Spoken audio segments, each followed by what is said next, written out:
eu vou falar hoje um pouquinho para vocês, aquele depois, né, que eu faço coloproctologia, tenho toda a titulação para professor e dou aula de técnica cirúrgica, que é como se faz e como se cria cirurgias, né?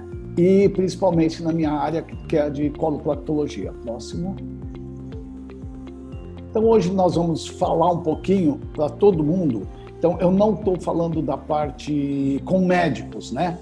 Então eu vou usar uma maneira que todo mundo possa entender certinho o que está acontecendo. Então eu vou falar um pouquinho da A Jéssica chegou.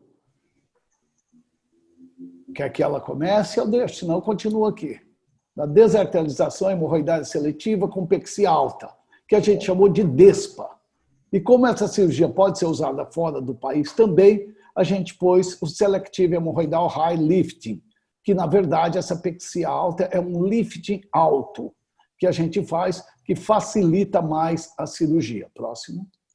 Doutor, a Jéssica está online agora. A Jéssica está nos ouvindo? Eu estou ouvindo, desculpem o atraso, mas eu tive um problema com a conexão. Eu tive que rebootar todo o computador. Isso porque a gente fez prova à tarde. Doutor, vamos seguir. Vamos seguir aí, depois ela fala. Já começamos. Perfeito, perfeito. Perfeito, vamos em frente, então. Então, próximo. O que é hemorroida? É hemorroida, ou melhor, a gente sabe já o que é hemorroida, vamos pular isso aí, mas é a doença proctológica com maior prevalência. Então, de todas as doenças que existem na proctologia, é a doença com maior prevalência. E uma das doenças de maior prevalência no mundo. Para se ter ideia, o Brasil tem cerca de 1 a 1,5 milhão de cirurgias ano de hemorroida. Então, é uma coisa muito grande.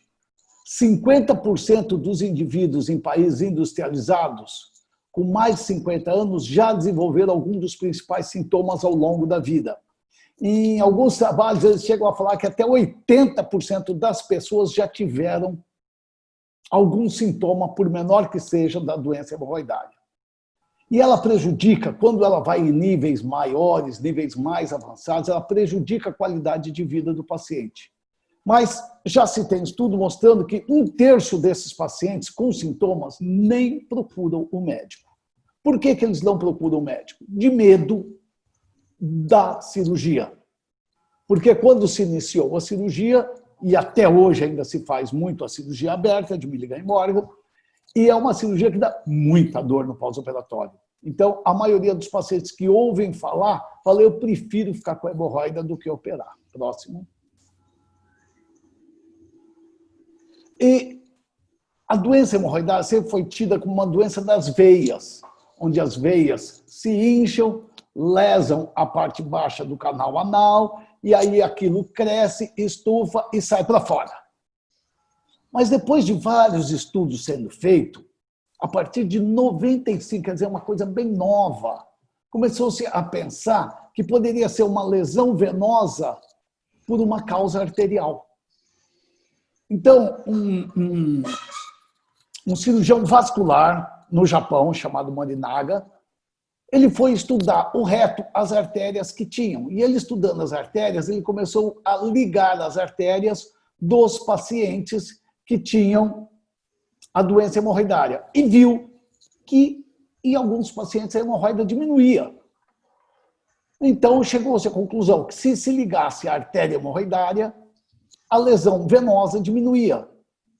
E outros estudos mais para frente foram mostrando que, realmente, já um estudo de Einer, de rato, eles começaram a mostrar que os pacientes que têm doença hemorroidária, quando comparados com os pacientes que não têm doença hemorroidária, a artéria hemorroidária, ou melhor, o ramo terminal da artéria hemorroidária, é o dobro do diâmetro de quem não tem doença. Enquanto que a velocidade do fluxo de quem não tem doença também é metade de quem não tem doença. Isto é, quem tem doença, a velocidade do fluxo é o dobro. O que acontece? Quando o sangue vem pela artéria no paciente normal, os shunts arteriovenosos estão fechados e os capilares abertos. Então, o sangue vem pela artéria, vai para a arteríola, capilar, vênula, veia e chega na veia com a pressão muito baixa. Quando o doente tem a artéria hemorroidária anormal maior, o fluxo sanguíneo é mais veloz, ele abre o shunte arteriovenoso e o sangue passa direto da artéria com a mesma pressão que está na artéria, chega na veia, lesando a veia. Então, o que nós temos? Realmente é uma lesão venosa causada por uma alteração do fluxo arterial. Então, na fisiopatologia, se formos tratar a doença, tratar mesmo não só as consequências, nós temos que tratar a artéria e não só a veia. Próximo. Próximo. Para se fazer uma cirurgia, quais são os preceitos básicos para fazer uma cirurgia? Nós temos que fazer a remissão completa dos sintomas, porque não adianta fazer nada se os sintomas do paciente vai continuar o mesmo. Tem que ser uma técnica simples. Por quê? Para que todo mundo tenha condições de fazê-la. O custo não pode ser alto, senão nem todos vão ter acesso, a grande maioria não vai ter acesso a essa cirurgia. Tem que ser uma cirurgia bem tolerada pelo doente, porque se for uma cirurgia que seja extremamente dolorosa, acontece aquilo que nós falamos. Os doentes fogem de fazer a cirurgia e ficam na sua dificuldade diária, com sangramento, com prolapso, com prurido, uma série de coisas. E o índice de complicação ser pequeno e o índice de recidiva, de reaparecer da doença, também ser pequeno. E não só o índice de complicação ser pequeno, o índice de complicação ser pequeno e as complicações serem simples e fáceis de serem resolvidas. Próximo. Hoje, o que nós temos de cirurgias? Temos a hemorroidectomia clássica, que em torno de 90% do mundo faz ela, que é a técnica aberta, chamada de Milligan e Morgan, que consiste na retirada dos pedículos hemorroidários. 3 pedículos hemorroidários são ditos por Milligan e Morgan, entre 3 e 4 horas, 7 e 11 horas. Então, esses 3 pedículos são sempre ressecados. Só que essa cirurgia começou a dar muita dor. Então, alguns tentaram. Essa cirurgia foi descrita em 1937. Em 1959, Ferguson pensou em fechar a ferida operatória, porque na Milligan Morgan a ferida fica aberta, fazendo com que diminuísse a dor. Então, ele usou a mesma cirurgia, porém fechava. E começou a ter algumas complicações. As principais foram a estenose e a segunda foram os abscessos. Então, melhorava um pouco a dor, mas aumentava o número de complicações. Próximo. Para vocês verem, 37, 59, em 1980, pensou-se em fazer uma ressecção de um segmento circular da mucosa e submucosa, puxando uma sutura mecânica a mucosa para cima e puxando a hemorroida para cima, e a enteropexia por grampeamento, ou mais conhecida, vocês já ouviram falar, por PPH. Ela reduz a dor no pós-operatório quando comparada às outras técnicas. Então, a ideia foi a mesma. Quando a gente conhece a anatomia do canal anal, a gente sabe que existe uma linha que a gente chama de linha pectínea, que acima dela a dor é muito pouca e abaixo dela a dor é muito grande. Então, é uma cirurgia onde não se mexe abaixo da linha pectínea. Então, foi o grande passo para a diminuição da dor. Porém, tem muitas complicações e complicações graves no PPH. Próximo. Isso na década de 80, 1980. Próximo. Já em 95, Morinaga propõe a nova modalidade cirúrgica, que é ligar a artéria hemorroidária. Como ligar? Com o Doppler, acha onde estão as artérias e as liga. Em 2012, a gente já publicou o primeiro trabalho no Brasil com 42 casos de desarterização arterial com mucopexia, e em 2019 publicamos já 407 casos. Eu tenho mais de 1.000 casos operados. A gente publicou só 407, por quê?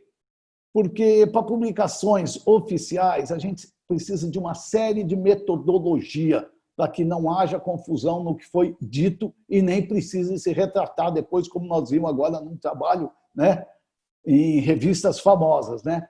Como que é? Essa metodologia eu usei um único hospital, onde foi operado de um único jeito, por uma única pessoa, com os auxiliares sempre os mesmos e que a gente acompanhava sempre da mesma maneira. Então, ficou um trabalho bem homogêneo e com um tipo só de população, a população SUS. Então, ficou um trabalho bem homogêneo, onde nós estudamos 407 casos. Próximo. E a desarterialização com a enteroplexia não é mais tirar uma faixa de mucosa, mas é só a interrupção do fluxo sanguíneo ao plexo hemorroidário. Então, através do Doppler, a gente liga a artéria e, com isso, reduz o prolapso. Mas esse prolapso nem sempre ele se reduz completo só com a ligadura arterial, porque já houve lesão da micromusculatura que usa naquela região. E toda a parte de mucosa também, já houve uma hiperplasia da mucosa e da submucosa, então ela cresceu também. E apesar de haver uma redução, ela não é completa, os sintomas continuam ainda. Então a gente faz uma enteropexia, ou mucopexia, ou lifting, é tudo a mesma coisa, restabelecendo a anatomia anorretal. Nós vamos ver onde ela é puxada para dentro, a hemorroida. Próximo. Próximo. Vamos ver um pouquinho de literatura. A literatura é extensa, porém eu escolhi 2 trabalhos para a gente não ficar aqui discutindo literatura, que nem fica nos congressos, 2 horas só falando de literatura, né? Aqui é um trabalho de 2015, onde ele fez uma revisão sistemática, uma meta-análise, comparando todos os tipos de tratamento cirúrgico para a doença hemorroidária. Próximo. Então, são 98 estudos com 7.827 participantes. Então, é um número expressivo de participantes e um número expressivo de estudos.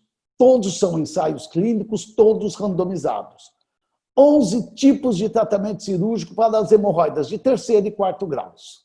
Então, foi feito aqui todos os tipos de estudo, harmônica, ligature, staple, fechada, aberta, todos os tipos feitos aqui. THD, laser, todos. Próximo. E, para concluir, porque é um trabalho bem longo, porque usa 11 técnicas, tudo isso, compara uma série de coisas, e eu peguei, para não alongar muito, peguei só a conclusão. Eles concluem que a técnica aberta e fechada, aquela primeira de 1937, 1959, a dor é mais acentuada no pós-operatório do que qualquer outro procedimento. Então, a gente sabe que o mais utilizado é o que mais dói. Tem mais complicações pós-operatórias. A recuperação é mais lenta, porém, tem uma recidiva menor. A gente sabe que a recidiva fica em torno de 4% até 6%. Em alguns lugares dizem até 2%. Os pacientes retomam as atividades diárias normais mais tarde que nas técnicas de desarterialização, grampeamento, ligature e harmônica. Então, se você tem um funcionário e ele precisa trabalhar, se ele for fazer uma hemorroidectomia, ele vai demorar mais tempo para retornar ao trabalho, para poder voltar a trabalhar, se ele fizer qualquer outra técnica, a não ser essas que estão aqui, mas essas ainda se diferenciam entre elas. Nós estamos vendo a aberta e a fechada, mostra que ela é pior que essas. Próxima.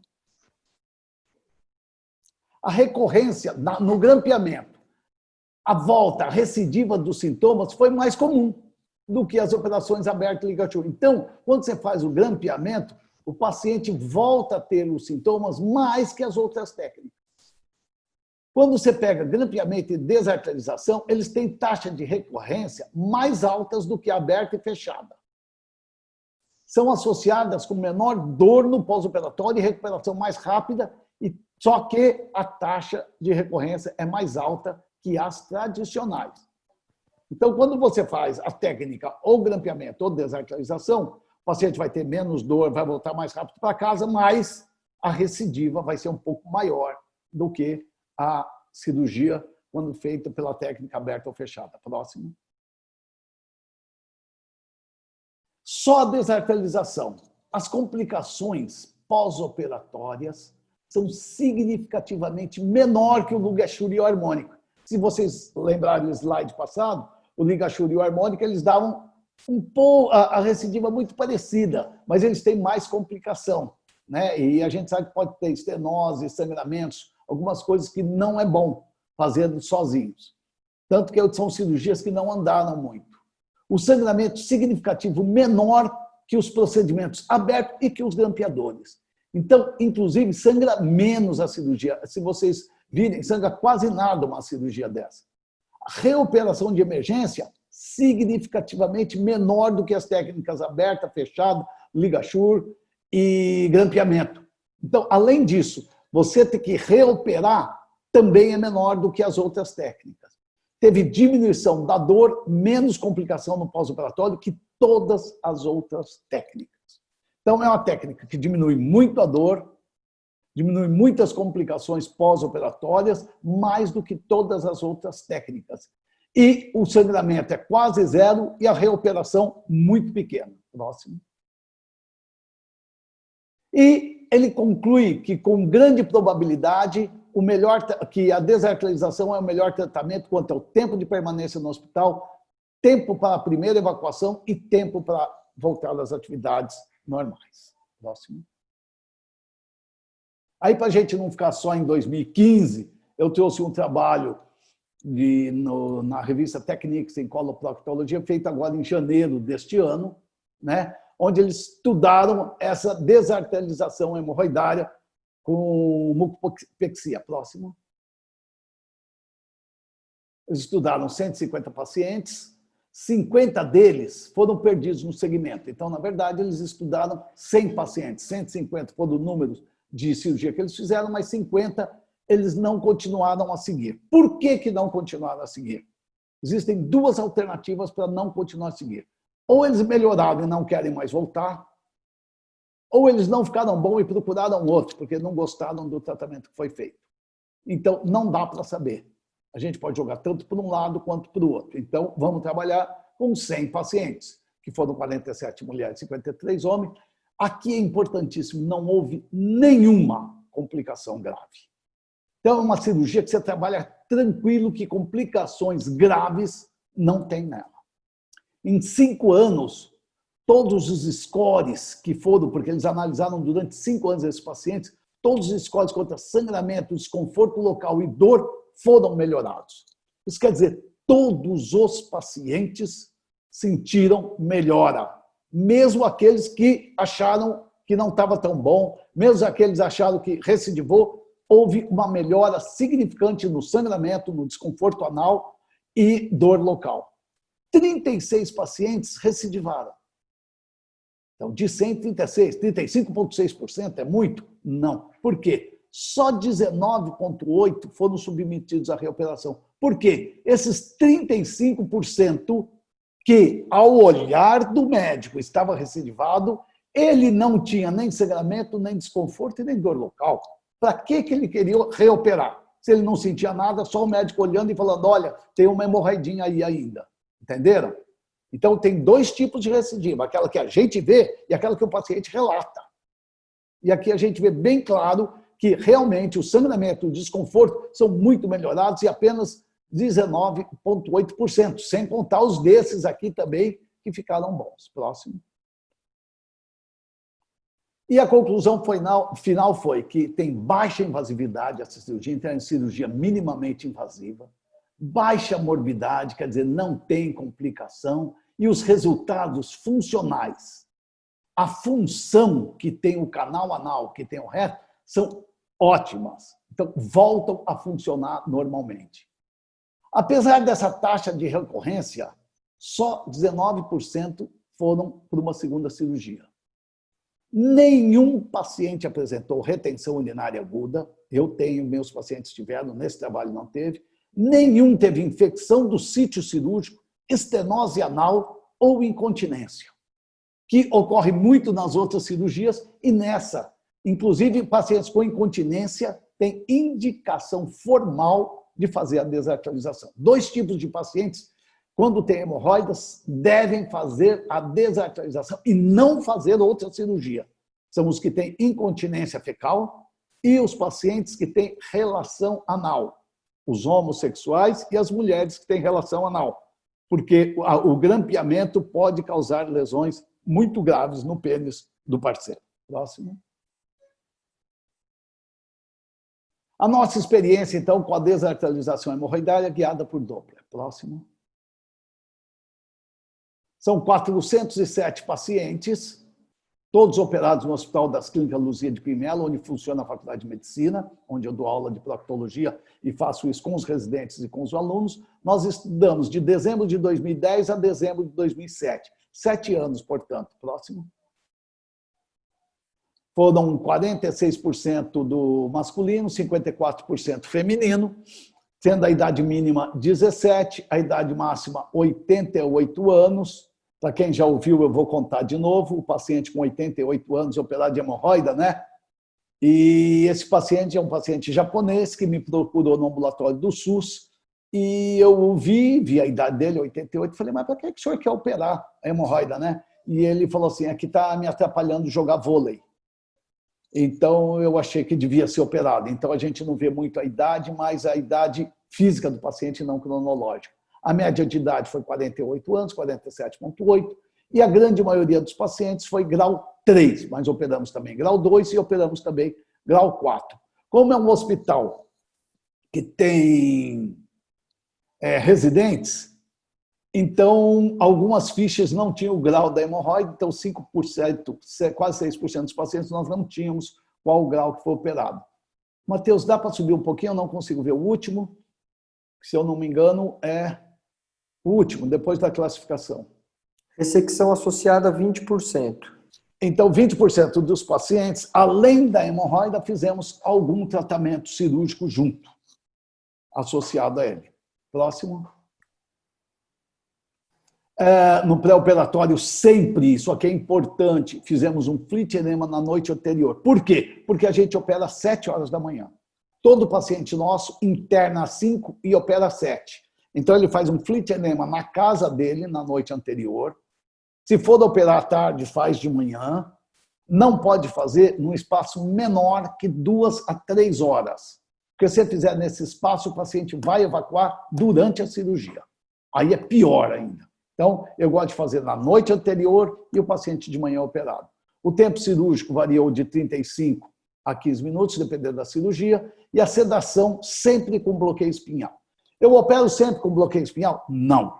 É que no Hospital Luzia de Pinhelo, toda hemorroidectomia, como tem residência de anestesiologia, então os residentes treinam a sedação com bloqueio espinhal nessas cirurgias mais rápidas, mais simples, com menos complicações. Próximo.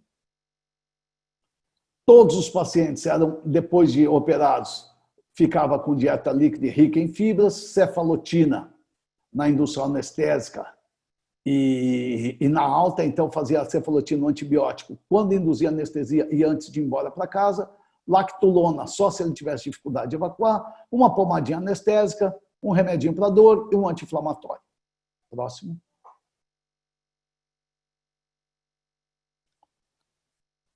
E nós tivemos dor moderada e intensa, 16% dos pacientes que referiram muita dor. Tenesmo intenso, 10%. Por que eu falo intenso?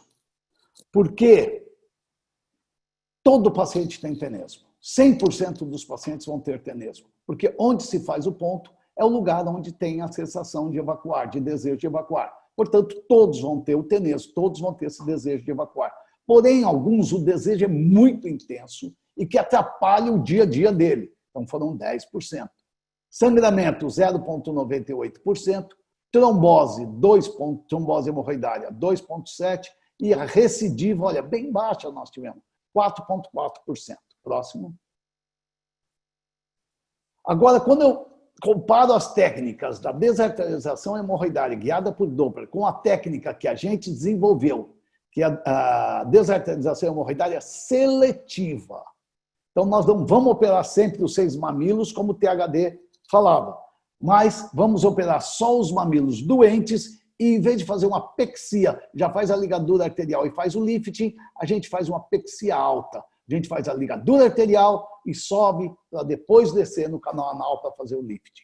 Então, fica um lifting maior. Próximo. Então, nós fizemos num total de 292 cirurgias, sendo 110 da desarterialização guiada por Doppler e 182 da compexia alta. masculino e feminino, parecido, os dois, a idade mínima de 17, a máxima de 88, na Desartes 22,88, na Despa 17,81. Com a média de 47, entre 47 e 48 anos. Operamos grau 2, uma minoria, grau 3, a grande maioria, e aqui grau 4, um número grande também. E aqui, como nós dizemos, né, sem ter uma classificação, 7% dos pacientes. Próximo. Próximo. O último, ressecção, doutor, que eu acho que está abaixo igual, da linha, tá né? abaixo. Uhum. 26% de um, 22% do outro. O que eu disse aí? 26% de qual? Da ressecção do... Desarterização, tá. Isso. Isso. O THD nós fizemos o que eu anotei nesse, que no outro nós não anotamos para fazer o trabalho. O número de plicomas que foram ressecados. Então, quando o paciente também quer ou associar, ele não quer que fique nenhuma pelinha para fora, e isso acontece principalmente nas mulheres, então a gente anotou como ressecção. Então, a gente, além de fazer a cirurgia, tirava as pelinhas para ficar mais bonitinho ali o local. Então, em torno de 20% dos pacientes vai precisar fazer isso. Próximo. Quando comparando também as técnicas e fazendo o tratamento estatístico de significância, o que quer dizer? Não sei se vocês estão acostumados com isso, mas o que quer dizer esse significância? É quando a gente faz um tratamento estatístico, existe alguns cálculos para isso, nós usamos o de Pearson, e você compara um número com o outro se há diferença. Quando ele é menor que 0,05, ele é significante. Quer dizer, existe uma diferença. Porque você olhar o número 11,8 e 10,44 é quase igual. Não, ele tem uma significância importante. Então, a dor foi menor, eu posso dizer que foi significantemente menor nos pacientes onde foi feito seletivo do que naqueles onde foi feito os 6 pontos, como no THD. O tenesmo, olha aqui, o P, 0,00002, quer dizer, o nível de significância é muito alto, a diferença do tenesmo, quando se faz o THD e quando se faz a DESPA, que é a desarterialização seletiva. O sangramento também, muito importante, houve uma diferença significante. Na trombose, houve uma diferença significante e a recidiva não houve significância. Ou melhor, houve, mas muito pouca. Então, a gente põe como sendo igual. Então, apesar de a gente ter diminuído a dor, o tenesmo, o sangramento e a trombose, não aumentamos a recidiva. Porque se tivesse aumentado a recidiva, não adiantava fazer tudo isso e depois o doente voltar a ter a própria doença. Próximo. Se a gente olhar num quadro onde fica mais fácil você enxergar, olha que a dor foi bem semelhante entre os dois, sendo maior quando faz os 6 pontos, que é a desarterialização guiada por Doppler ou THD. O tenesmo, olha a diferença. Como diminuiu, o azul é usado seletivo. Olha o sangramento quando usa o seletivo. A complicação maior que a trombose e a recidiva fica semelhante e é menor. Próximo. Também o tempo operatório aqui diminuiu um pouco, porque fizemos seletivo, portanto, não fizemos os 6 pontos. Então, diminui um pouco o tempo cirúrgico. E como foi feito no mesmo hospital, todo o paciente foi anestesiado com sedação e bloqueio espinhal. Próximo.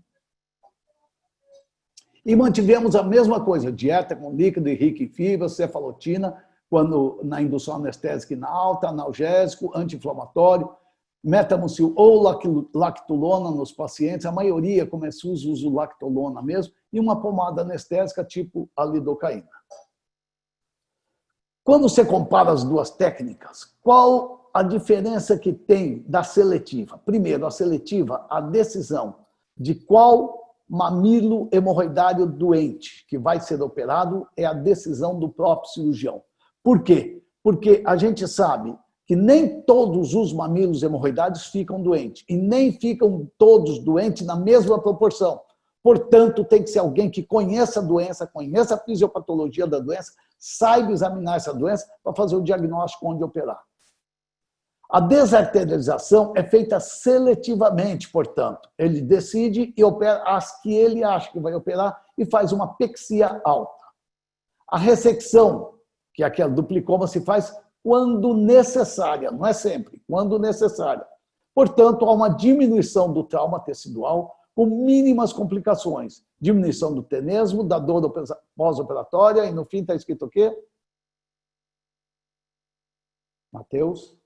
Diminuição do número de tromboses pós-operatórias. Isso que é a maior complicação que tem dessa cirurgia, que é a trombose hemorroidária, que é de tratamento simples. Próximo. Doutor, eu vou aproveitar para fazer uma pergunta que houve no treinamento anterior em relação à anestesia, né? Precisa ser essa anestesia? Dá para ser anestesia local? Isso interfere de alguma maneira na cirurgia? Olha, interfere. Eu já vi fazer em outros países com anestesia local. O doente brasileiro não aceita. Nem tentem, que é uma coisa muito difícil, porque hoje até os dentistas estão indo para o hospital fazer algumas coisas com anestesia geral. Então, é importante que não faça anestesia local. Pode-se associar um anestésico local, isso pode. Mas o que a gente tem feito, eu gosto muito da máscara laríngea, onde o paciente já acorda logo após a cirurgia. Não precisa esperar um tempo por causa da RAC. Todos os nossos pacientes internam 7 horas da manhã e vão embora 5 horas da tarde, mesmo com a RAC. Então, tanto a máscara da laringe quanto a RAC. A RAC dá aquela sensação de não ter as pernas, tudo isso. E é melhor porque relaxa mais o paciente. Mas para o paciente, a máscara da laringe é mais fácil. Mas pode usar qualquer tipo de anestesia. Eu não indicaria a local, né? Porque é muito sofrido para o paciente. O ideal é ele chegar, não perceber nem o que aconteceu, quando acabou já foi a cirurgia. Esse é o ideal para o nosso paciente. A RAC pode desencadear algum efeito posterior no qual o paciente vai confundir como tendo sido efeito da cirurgia e na verdade é da RAC? Tem, principalmente a dificuldade de urinar.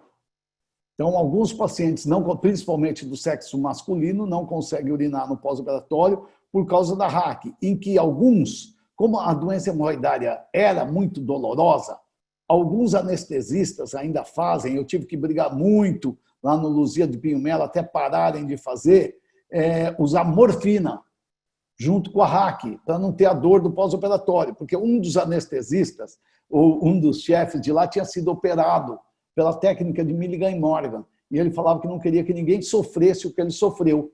Então, ele fazia já a morfina para o cara não ter a dor. E essa morfina também faz ter dificuldade para urinar no pós-operatório, além de outras coisas que pode dar, como, por exemplo, o prurido, né? Então, a gente não usa nada na RAC. É só a RAC mesmo, passou, acabou, e eles viram que realmente não tinha necessidade. Próximo. Já é nas dúvidas, você chegou bem na hora. Então. Doutor, eu vou deixar as dúvidas para o final, não sei se alguém tem alguma dúvida já de pronto, mas eu acho que seria mais interessante a Jéssica fazer a apresentação e aí as pessoas anotam as dúvidas, a gente abre os microfones para esclarecimentos, pode ser? Pode ser.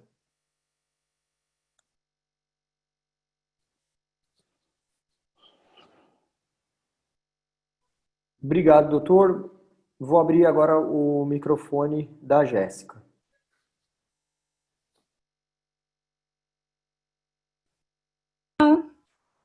Oi, Jéssica. Oi, estão ouvindo? Sim, estamos ouvindo bem. Tá ótimo, então, pessoal. Então, peço de novo desculpas pelo probleminha técnico inicial, mas no final das contas, eu acho que digamos, o prato principal dessa apresentação é realmente essa ilustração que o professor dá para a gente, essa experiência agora de quase 10 anos com a desarterialização hemorroidária, do professor Rota. Eu gosto de falar disso porque eu acho que no mundo não tem ninguém com a experiência que ele tem. O professor Rota, ele operou, eu não sei se eu erro, mas ele operou com qualquer aparelho que teve à disposição para operar, fazer desarterialização hemorroidária, ele utilizou. Isso, eu utilizei todos. Todos. Ele operou fora do Brasil, ele trocou ideia, continua trocando ideia com o pessoal do exterior que tem, digamos, iniciou antes, né, a desarterialização hemorroidária, ele contribui ativamente com as equipes do exterior. Vocês sabem que a Itália é um pouquinho o berço das novidades na colonproctologia, e o professor Rota é diretamente ligado, vem quase todo ano para cá, apresentando a experiência dele. Então, para quem não me conhece, eu me apresento, meu nome é Jéssica Simone, eu sou bióloga, tá? Eu atuo no mercado de tecnologias médicas, indústria farmacêutica e de nutracêuticos há mais de 20 anos, tá? Eu tive a oportunidade de trabalhar com empresas que me formaram, multinacionais como a Johnson & Johnson, a Abbott, a Medtronic, que foi a última experiência longa que eu tive com uma multinacional, foi muito formativa, e como multinacional eu também trabalhei com a THD. Então, eu conheci a desarterialização hemorroidária quando eu vim para o Brasil, em 2011, para ativar o business da THD, né? A THD Itália, no Brasil, desenvolveu o business, e aí que eu tive a oportunidade de conhecer o professor Rota. Pode mudar de slide, por favor? Então, o professor disse isso, né? Nós vamos fazer só uma pequena revisão do que o professor falou, para ficar bem interessante essa história, porque nem todo mundo conhece o percurso que foi feito para chegar nos resultados que o professor apresentou agora. Então, ela foi, digamos assim, lançada essa possibilidade de tratar do ponto de vista vascular a hemorroida, com esse médico japonês, o Morinagi, em 95. Daí a Itália transformou isso, esses estudos foram transformados no primeiro aparelho, que era o aparelho da THD, com Doppler, para iniciar essa técnica. E no Brasil, isso desembarcou em um modo efetivo mais ou menos em 2010, tá? Em 2010 é que se começou efetivamente a trabalhar no Brasil com essa técnica. Por favor. Então, o que a gente pode hoje imaginar que é importante ficar bem claro na nossa cabeça? Então, o tratamento da doença hemorroidária, ele pode ser ou um método excisional, onde a gente tem cortes, tá? Que são as técnicas, como o professor falou, a que mais se utiliza é uma cirurgia da década de 30, que é a Milligan e Morgan, tá? Ou senão a gente pode escolher metodologias minimamente invasivas, quer dizer, cirurgias mais modernas. Vamos para frente? Então, qual que é um método ideal para a gente escolher no momento de escolher uma hemorroida, né? Depois de ter escutado o professor falar da desarterização hemorroidária seletiva que ele está desenvolvendo agora no Brasil e fazendo essa promoção com tantos colegas que vêm fazer treinamento com ele, eu acho que isso agora a gente pode imaginar e entender que alguns anos atrás, quando se iniciou a utilizar as metodologias modernas, o sonho de consumo dos proctologistas, dos cirurgiões, era justamente esse elenco, que essa lista de coisas, elas foram feitas como o sonho ideal de cirurgia para hemorroida. Então, ela tem que respeitar a anatomia, não transformar a anatomia do paciente, ela tem que respeitar a fisiologia, quer dizer, que mantém as funções daquela região do corpo, ela tem que ter um impacto importante nos elementos que dão, digamos assim, o início da doença. Então, o professor mostrou bem que é uma doença que tem uma origem principal do ponto de vista vascular, e um segundo problema que, digamos assim, é uma degeneração da mucosa que acaba sofrendo todo aquele peso daquela hemorroida, que fica mais tempo inchada com sangue, que tem maior volume, então a gente tem uma degeneração do tecido. Então, uma cirurgia ideal, ela vai ter que trabalhar essas duas coisas. Ela vai ter um impacto tanto na parte vascular, quanto na parte da degeneração da mucosa. Ela tem que ser eficaz, quer dizer, no final das contas, o resultado tem que ter melhorado a condição do paciente, ela tem que ter baixa morbidade, quer dizer, o que a gente vai ter de efeito negativo no final do trabalho tem que ser baixo risco de complicações graves, minimamente invasiva, né? Então, a invasividade dela tem que ser muito menor, um menor trauma dos tecidos da zona que a gente está operando e uma menor dor operatória. Sinceramente, depois de tudo que o professor acabou de falar para a gente, e que agora ele está fazendo essa técnica já quase 2 anos da desarterização hemorroidária seletiva com a ligadura alta. Vendo essa lista, vocês podem lembrar que praticamente nós tocamos quase todos os pontos. Então, eu acho que a gente conseguiu, com essa evolução da DESPA, encontrar uma solução muito próxima daquilo que era o sonho dos proctologistas como cirurgia para hemorroida. Podemos ir um pouquinho para frente? Então, vamos lá de novo, essa abordagem da doença hemorroidária. Por que é importante a gente estar lembrando da técnica excisional, daquela tradicional do Milligan-Morgan?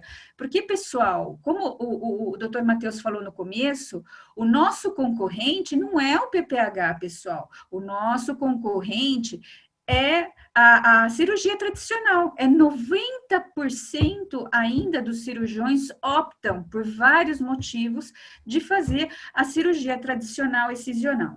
Então, quais são as características da excisional? Ela é agressiva? Ok, ela é efetiva, é por isso que eles ainda decidem de utilizá-la, mas ela é considerada o chamado golden standard, quer dizer, o padrão ouro da cirurgia, mas se vocês virem os resultados do último trabalho que o professor publicou em relação à DESPA, estamos muito próximos, tá? Eu acho que mudou o slide sozinha, não sei porquê.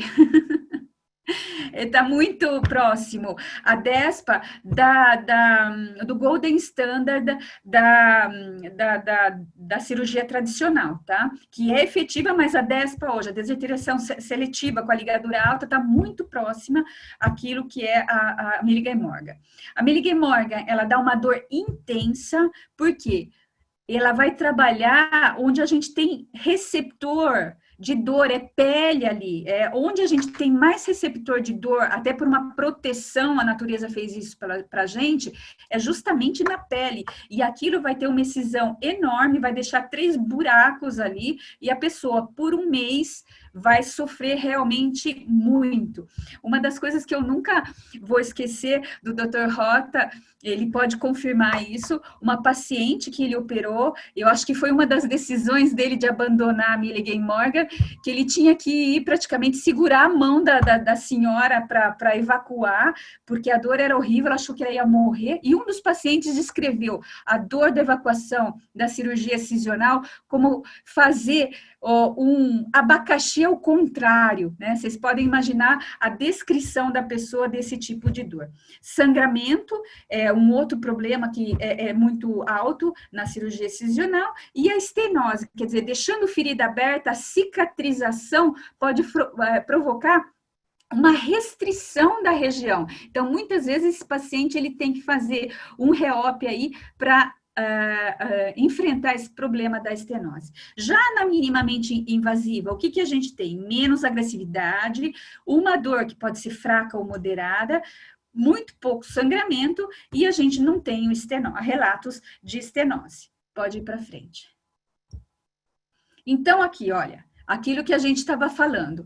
A primeira figura da cirurgia convencional é exata. Quem ainda não viu o resultado de uma cirurgia de Millingham-Morgan é aquela florzinha ali com 3 pétalas. Então, praticamente, você tem 3 buracos onde foi retirado o mamilo, que vai deixar aberto. Isso aí vai cicatrizar. Aquele problema da estenose justamente é devido a essa cicatrização.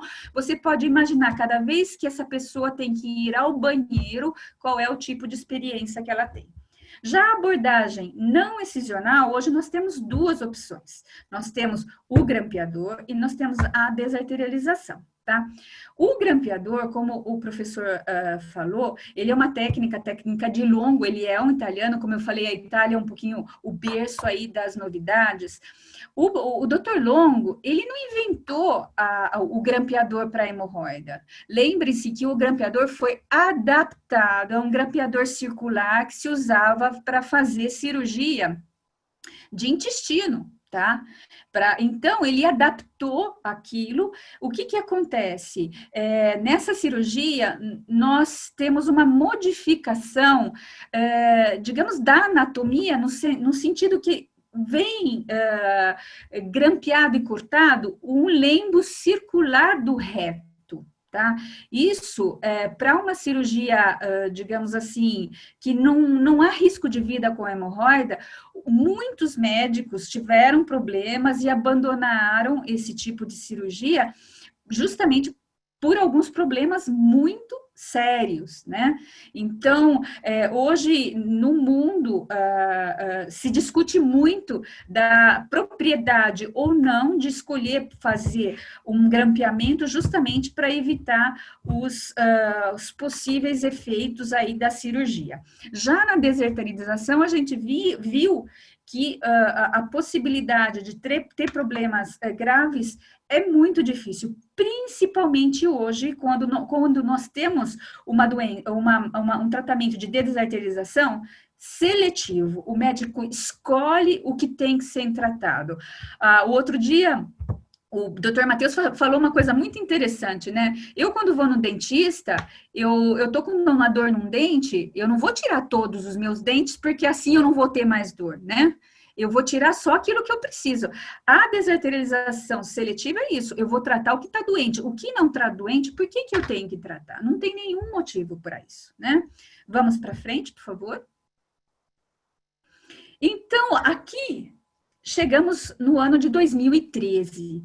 Eu trabalhava, como eu falei, vim para o Brasil trabalhar com a THD.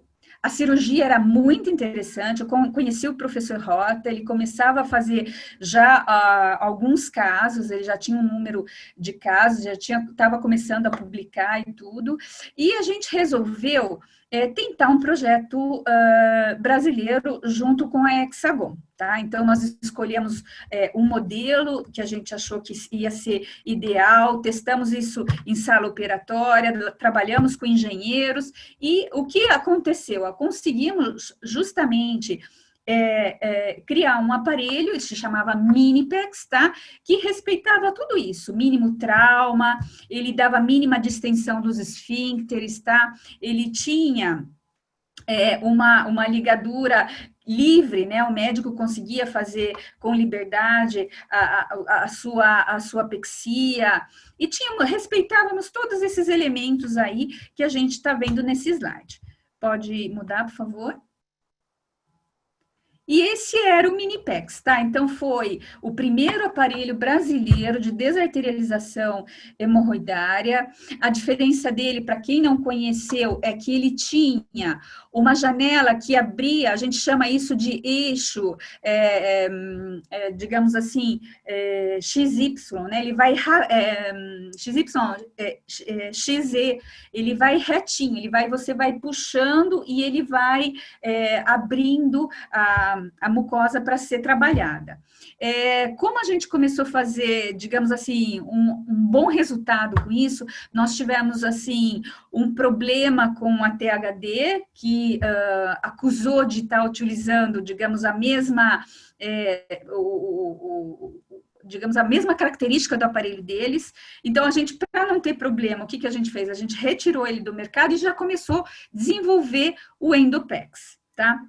Mas isso foi muito importante, o Minipex foi muito importante, porque a gente entendeu que o Brasil tinha a capacidade de fazer alguma coisa própria, que não dependia de, como dizer, de importação. Vocês sabem que importação de produto, ela tem um ciclo complicado, porque são muitas passagens, e tem a exposição, como hoje a gente sabe, por exemplo, o material importado em dólar ou em euro, o impacto que isso pode ter no custo final. Então, esse projeto, ele respeitou e deu os resultados do material importado, mas a gente consegue controlar mais a questão de preço em relação à importação.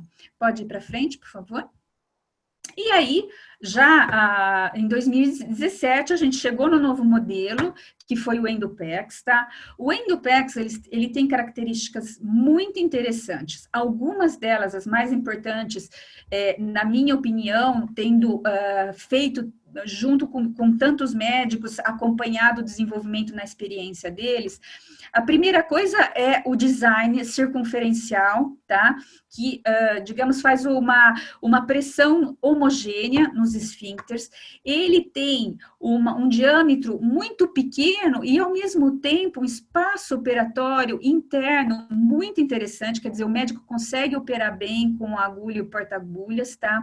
O tipo de janela dele, o médico só expõe a parte quando ele acha necessário. A primeira janelinha para ligadura alta, ela é pequenininha, fica sempre aberta, o médico pode iniciar a sua cirurgia com a ligadura alta, e quando ele abre a janela circular, essa mucosa se apresenta em modo controlado para ele fazer o lifting e o resto da cirurgia, né? Eu acho que essa característica é bem interessante. A outra característica muito interessante do Endopex é a fonte de luz. É a melhor luz do mundo. Não existe um outro aparelho no mundo que tenha a luz do Endopex. Você pode apagar o foco da sala que você consegue fazer a cirurgia, tá? É uma das características muito interessantes, entre outras. A gente pode ir para frente? Agora eu gostaria de falar para você o que a gente falou. A gente falou que temos o melhor, na minha opinião, e na opinião de outros médicos que tiveram a possibilidade de utilizar o Endopex e usaram outras coisas antes. Hoje nós temos o melhor produto para fazer desarterialização hemorroidária. É um produto brasileiro. O preço, a gente manteve uma plataforma de preço que hoje vocês podem trabalhar com preço no mercado de acessibilidade, porque não adianta colocar o aparelho com preço alto e fazer poucas cirurgias. O ideal, pessoal, é fazer um custo equilibrado com o valor do grampeador. Daí as fontes pagadoras, elas colocam muito menos problemas em relação a estar glosando ou não autorizando o utilizo do Endopex, tá?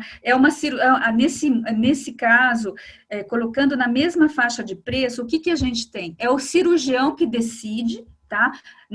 Com as características da hemorroida, ou o que ele prefere, o que ele vai usar, né? Então, existem também outros materiais que eu gostaria que vocês conhecessem, tá?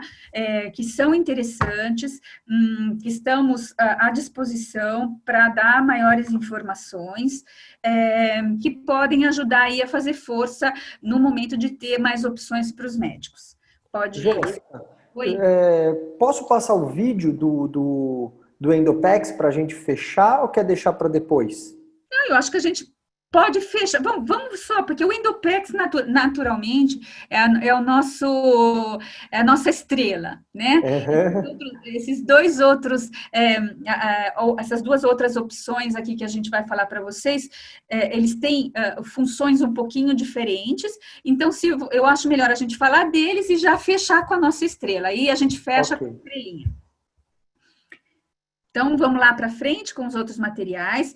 O Erode. O Erode é um produto italiano, tá? Da Sapmed. Ele é um produto interessante para alguns médicos que preferem, principalmente no início, ter mais espaço para trabalhar, né? Ele tem uma circunferência maior, mas ao mesmo tempo, distendendo mais o canal e o esfíncter, o paciente pode ter mais sensibilidade, tá?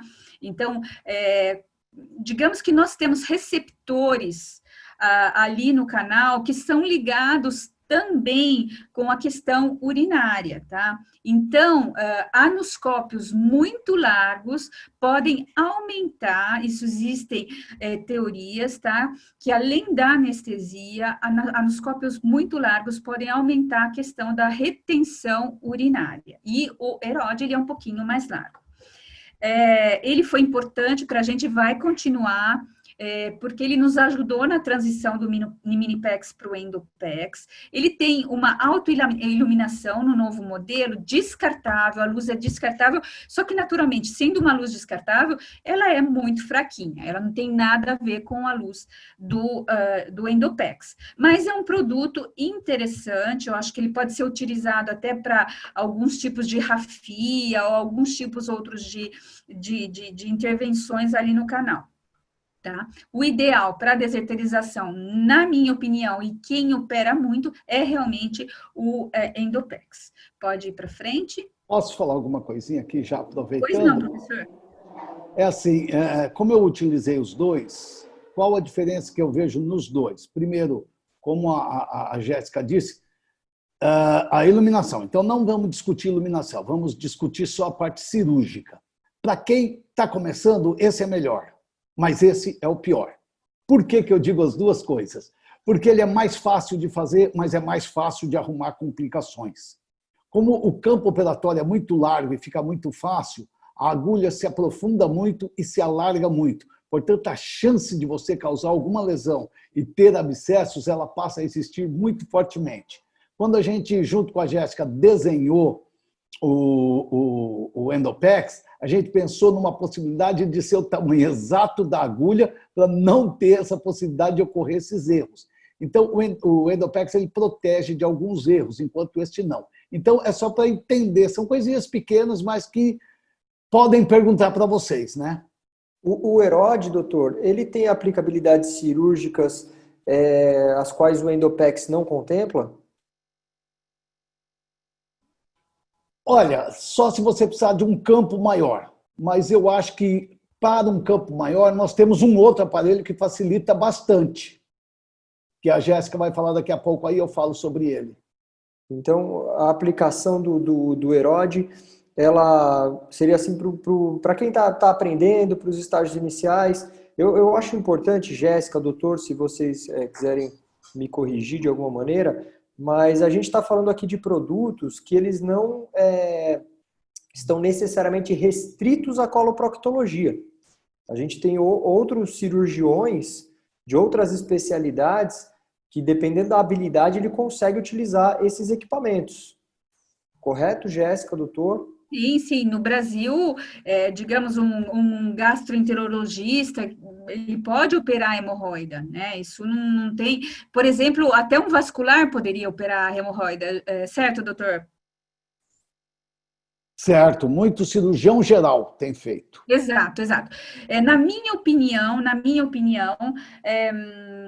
conhecendo até, digamos assim, a origem do EROD, né, com os médicos aqui na Itália, sendo um aparelho italiano, como exatamente o professor falou, ele pode ser o falso amigo, tá? Então, eu acho que ele tem esse espaço interno que te permite, mas para você aí ir muito fundo e ter uma, digamos assim, uma mão um pouquinho mais pesada, é muito fácil, isso pode acontecer no começo. Mas eu acho que é muito de gosto, né? Digamos assim, tem alguns médicos que preferem em algumas coisas, por exemplo, hemorroida que tem muito grande, que tem muito prolapso interno, pode ser que o médico resolva utilizar. Então, é uma opção que vai ficar na nossa, digamos assim, no nosso portfólio. Doppler de 20 MHz. Pessoal, isso aqui é muito importante. Lembra que a gente falou lá no começo que o tratamento da hemorroida, hoje, a DESPA, a desarterialização, ela é uma cirurgia vascular, tá? É uma vascular guiada por que coisa? Pelo Doppler. Então, o que acontecia até a gente ter o Doppler de 20 MHz? Somente nós no Brasil temos o Doppler de 20 MHz, pessoal. Somente nós no Brasil temos o Doppler de 20 MHz. E a boa parte, na minha opinião, do excelente resultado dos últimos trabalhos que publicou o professor é por causa ele está utilizando esse tipo de Doppler. O que tinha antes do Doppler de 20 MHz? O Doppler de 8 ou o Doppler de 10 MHz. O que acontece? A relação megahertz profundidade de detecção de fluxo é inversamente proporcional. Quanto maior é o megahertz, mais superficialmente ele detecta o fluxo.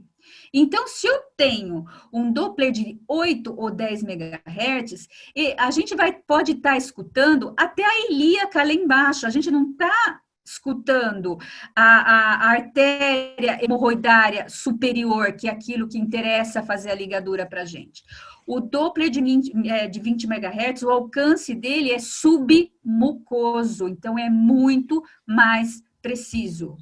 Existem já trabalhos que indicam que melhores resultados são obtidos utilizando o Doppler, tá? Ele dá um pouquinho mais de trabalho, porque você tem que mandar esterilizar a ponteira dele, mas a qualidade do resultado da cirurgia é melhor com o Doppler, principalmente nesse Doppler, que nós somos os únicos que possuem e utilizam o Doppler de 20 MHz para a cirurgia de hemorroida. Pode ir para frente, por favor. O último. Esse é o novo produto, o último que chegou no nosso portfólio, tá? É o GU. O GU, o que acontece, pessoal? Ele é um anoscópio generalista, tá? A coisa muito interessante dele, ele tem um espaço interno, um diâmetro de 34, mais ou menos, tá? E a coisa interessante são essas laterais dele, que faz essas asinhas, que fica muito fácil manobrar ele dentro do canal. Ele tem uma janela que é sempre aberta do início ao fim, então ele pode ser usado para qualquer procedimento em proctologia, tá, do canal anal, que não seja desarterialização hemorroidária. Fazer uma Milligan-Morgan, eu posso fazer uma Ferguson, eu posso fazer fístula. Vocês imaginam que esse produto no exterior, ele está no kit para fazer tratamento de fístula com laser, porque é o produto ideal para fazer exposição do canal interno, tá? Para o tratamento de fístula. Então, eu convido vocês a conhecer melhor esse produto e colocar esse produto, é um material descartável, de altíssima qualidade, italiano, feito pela Sapimed. Então, é um produtinho que, na minha opinião, vale a pena utilizar. Não sei se o professor quer falar mais alguma coisa. Isso. Eu quero falar que ele facilita muito fazer o flap. E como a gente usa muito o flap nas cirurgias de fístula, principalmente associadas a laser e outras técnicas mais modernas, então ele ajuda muito a fazer esse flap, porque é bem largo mesmo o espaço que se tem para trabalhar. Metade do canal anal fica exposto para a gente poder trabalhar. Perfeito. Pode ir para frente, por favor? Bem, para finalizar a minha apresentação, o que eu gostaria de falar para vocês? O que é inovação, né? Eu, quando vi pela primeira vez esse radar da inovação, isso me chamou muita atenção e isso me ajudou muito no meu trabalho. A inovação, pessoal, não é só produto. Eu sei que todo mundo gosta de produto novo. Que produto que faz o que os outros não fazem. Mas a inovação, ela tem pelo menos outras 12 possibilidades, que é isso que a gente está vendo nesse radar. Então, ajudar o nosso cliente a utilizar ao máximo o material que a gente tem, quer dizer, a experiência do usuário, por exemplo. Isso que a gente está fazendo aqui hoje, que o professor deu essa aula para a gente, muitos médicos fizeram o curso, aprenderam a desarterialização não seletiva. Insistam em apresentar os trabalhos mostrando essa nova experiência com a desarterialização seletiva e ligadura alta. Muitos médicos não conhecem, então façam a promoção desse fator. Posso dizer para vocês que aqui na Itália, que é onde nasceu a desarterialização hemorroidária, desde que foi o primeiro estudo do Morinaga, praticamente ninguém mais faz cirurgia de desarterialização utilizando 6 pontos ou ligando tudo, tá bom? Então, isso é muito importante. Revejam isso e melhorem essa experiência do usuário de vocês. Isso dá o quê? Um outro ponto da inovação que é valor para aquilo que a gente está fazendo, tá? O processo de tudo, quer dizer, hoje a gente tem o kit pronto, com uma luz excelente, com um Doppler, com a sonda reutilizável, não tem mais o Doppler antigo, a gente tinha capinhas que tinha que colocar, que complicava tudo. Hoje a gente tem um processo muito mais fino, né? A nossa organização é melhor, tá?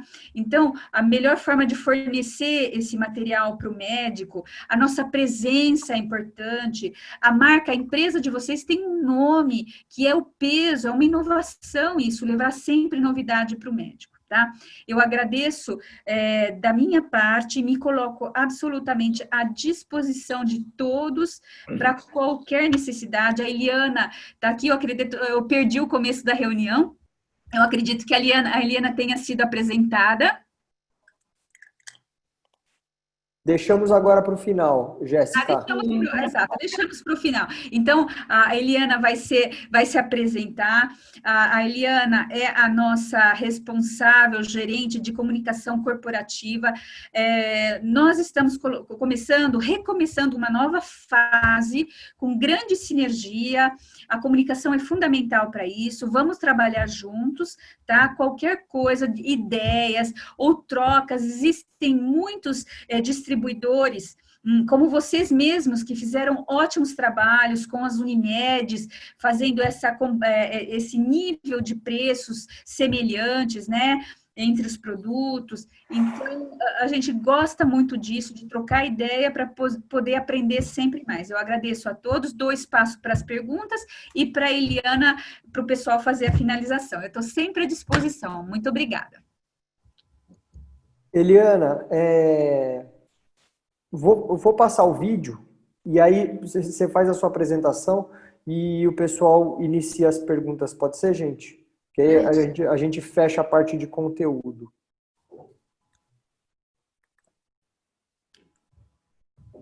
Tá todo mundo conseguindo ver a tela preta? Sim. Doutor, o senhor faz a... Eu explico aqui, se não tiver explicado embaixo. Aqui é o aparelho, né, o Endopex, a luz dele, e atrás já a ponteira do ultrassom. Pode ir andando que eu vou falando, estou acostumado com ele. Essa luz, que é uma luz da Storz, uma luz fantástica que a gente conseguiu acoplar. Aqui o paciente, então, antes de operar, tem que se fazer um exame para ver qual hemorroida nós vamos operar seletivamente. Então, pega um ALICE com 3 gases, faz tipo uma trouxinha e introduz sem xilocaína, sem nada. Eu posso interferir? Você pode parar o vídeo um pouquinho? Pessoal, aquilo que eu falei de inovação, essa manobra chamada de rota, ela é fundamental na avaliação. Então, médicos que foram treinados mais tempo atrás, não conhecem, isso aí é uma coisa, digamos, muito simples, mas que dá uma ferramenta fundamental para o médico na avaliação. Por quê? Porque ela faz o que faria, por exemplo, a passagem das fezes, justo, professor? Isso. O que nós resolvemos fazer é imitar as fezes. Por isso que eu falei, sem xilocaína, sem nada, sem lubrificação, sem nada, a gente faz isso para fazer agora como se as fezes fossem sair. Então, a gente faz essa manobra, introduz essas 3 gases junto num álice, pode continuar. E aí, quando você puxa, vem as hemorroidas junto. Então, você vê quais são aquelas que realmente estão prolapsando e que prolapsam e que incomodam o paciente. E aí a gente monta o aparelho, colocando essa luz, que ela é reutilizável, só usa pilha, né?